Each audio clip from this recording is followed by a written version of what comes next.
Well, my name is Frank D'Alessandro, and I own the house in Asbury Park that Stephen Crane lived in from about the age of 11 and a half to about the age of 20.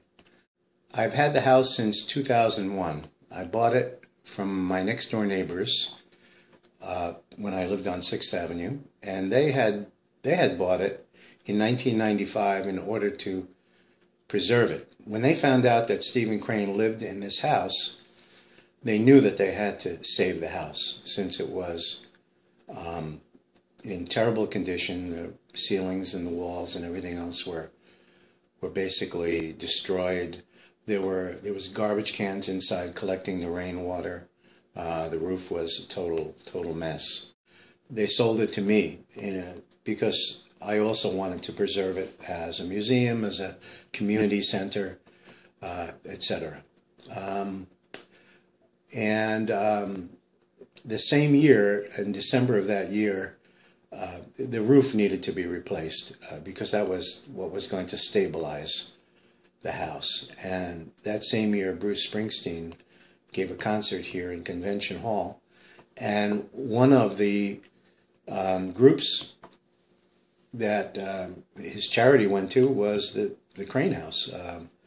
So his donation to the Crane House helped us completely renew the roof, and that was really what kept it from being destroyed. And so I've been pouring as much money into it as I can over the years. I think it's in as good a shape as it has been in probably half a century.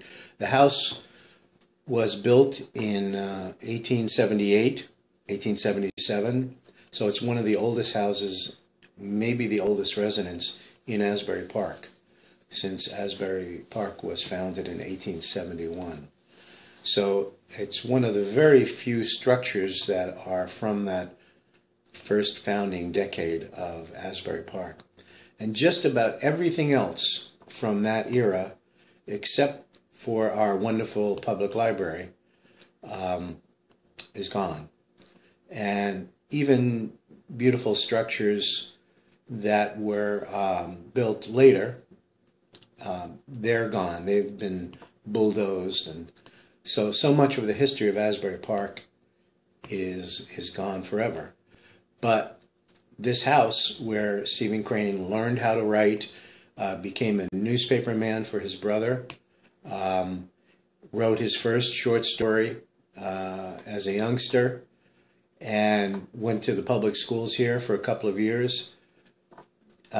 We want to preserve that forever. And so since I've been doing this for about 12 years now, and I can't do it forever, I see that the Asbury Park Historical Society needs a home.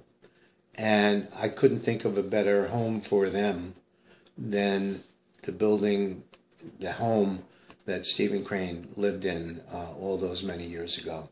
There are actually two structures here. There's the house in the front, and which is an old wooden structure, and then there is what was the barn where I'm sitting right now, and the house in the front, which is actually the one that Mrs. Crane bought in 1883. I'd like that to go to the Historical Society for $1. That's kind of what the plans are. They need a home, and I need to kind of retire, and that's about it. And we could use some help in getting this thing in tip-top shape. Right now it's in decent shape, but it really does need some upgrading.